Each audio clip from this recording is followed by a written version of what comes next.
तो ठीक है गाइस, फाइनली दे दे प्यार दे 2 आ चुके हैं। अजय देवगन, रघुवीर और काफ़ी बड़ी कास्टिंग इन्होंने कास्ट की हुई। बट ओवरऑल कहा जाए तो ये दे दे प्यार दे का ही कंटिन्यूएशन, यानी कि दे दे प्यार दे जब आई हुई थी तो वो अपने आप में एक नई कहानी लग रही थी, क्योंकि एक ऐसी लव स्टोरी जो किसी ने ना कभी सोची भी होगी। तो कहीं ना कहीं उसी चीज़ के ऊपर काफ़ी तक यहाँ पे भी वही कंटिन्यूएशन में रखा गया हुआ है, बट एक नए साइड के पर्सपेक्टिव के साथ, यानी कह सकते हैं कि फीमेल साइड के पर्सपेक्टिव के साथ। कि फीमेल साइड की पर्सपेक्टिव क्या सोचते हैं, यानी आयशा का कैरेक्टर, उसकी फैमिली उसके इस लव स्टोरी के बारे में क्या सोचती है, सोसाइटी उस चीज़ को कैसे नज़रिए से देखती है और उसके पेरेंट्स उस चीज़ को कैसे नज़रिए से देखते हैं। उसके लिए उसकी खुशियाँ इंपॉर्टेंट है या कहीं ना कहीं कह सकते हो कि उसके पेरेंट्स के लिए एक सोसाइटी प्रेशर इंपॉर्टेंट है। तो कहीं नहीं कह सकते हो कि यहाँ पर जो है वो फैमिली ड्रामा की तरह ही कंटिन्यूएशन में रखा गया है। नहीं कह सकते हो कि वो इस जिद पे अड़ी हुई है कि वो कंटिन्यू करना चाहती इस प्यार को, और कहीं ना कहीं उसके पेरेंट्स वो नहीं चाहते, उसके लिए उसी बेटर लाइफ चाहते हैं। वो चाहते हैं कि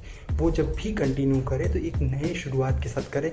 उसके लिए एक सपना है उसके फादर के लिए कि उसकी शादी जब हो तो उसके लिए मैच्योर इंसान मिले। तो कहीं ना कहीं वो चीज़ काफ़ी हद तक देखा जाए तो वो एक बड़ा हिट देने की कोशिश करे, एक सोसाइटल प्रेशर के साथ, एक नई मिर्च मसाला के साथ आपको रिप्रेजेंट करने का पूरा कहानी दिखाई गई हुई। बट मैं ये कुछ जगहों पे ये भी एक्सपेक्ट करता हूँ कि मूवी अपने आप को काफ़ी कुछ स्टेप डाउन भी करने की कोशिश करती है। काफ़ी रेफरेंसेस आपको देखने को मिलेंगे, सिंघम से लेकर हर एक कैरेक्टर के अलग अलग रेफरेंसेस आपको देखने को मिल जाएंगे, जहाँ पे मैं मानता हूँ कि हाँ, कहानी काफ़ी हद तक ठीक ठाक ही थी। मैं कॉमेडी वाइज कहूँगा तो कहीं ना कहीं कुछ जगहों पे आपको अच्छा लगेगा, कुछ जगहों पे आपको बिल्कुल ऐसे ब्लैंक हो जाओगे, क्योंकि कहीं ना कहीं कैरेक्टर वाइज बहुत ही हद तक उस चीज़ को आप फील कर पाओगे। बट कहीं ना कहीं अगर आपने उस कंटिन्यूएशन के साथ सीक्वेंस में मूवी देखी है तो आपको वो डिफ्रेंशिएट नहीं करेगा। ये नहीं कह सकते कि वो मूवी तो आपको ऐसे लगेगी कि आप दो फैमिली के पर्सपेक्टिव को कहीं ना कहीं एनालिसिस करके ये बता सकते हो कि मूवी किस तरह से आगे बढ़ने वाली है। बट कहीं ना कहीं ये भी मैं मानता हूँ कि मूवी का मेन पर्सपेक्टिव बहुत अच्छा है। मूवी अपने जब भी उस चीज़ को ह्यूमर के फॉर्म में दिखाने की कोशिश करती है तो वो चीज़ हिट भी करती है कई कई जगहों पे कि वो हाँ, वो उसकी एज के नंबर के ऊपर बात कर रहे हैं। तो कहीं ना कहीं वो चीज़ काफ़ी तक एक बहुत बड़ा केटर डाउन होता है। और कहीं ना कहीं कह सकते हो कि जो मूवीज़ में आजकल हम देखते हैं कि एज वाला मैन होता है और लड़की जो होती है वो जवान होती है, तो कहीं ना कहीं वो चीज़ काफ़ी तक वो वाले कैरेक्टर वाइज में ये अच्छी मूवी बैठती है।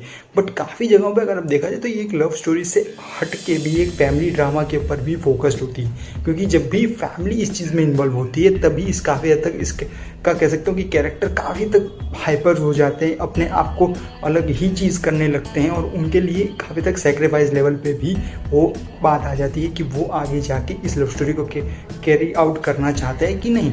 तो ओवरऑल कह सकते हो कि हाँ, मुझे अच्छा लगा। बट कहीं ना कहीं कह सकते हो कि एवरेज मूवी के अलावा कुछ डिफरेंशिएट आपको देखने को बिल्कुल नहीं मिलेगा।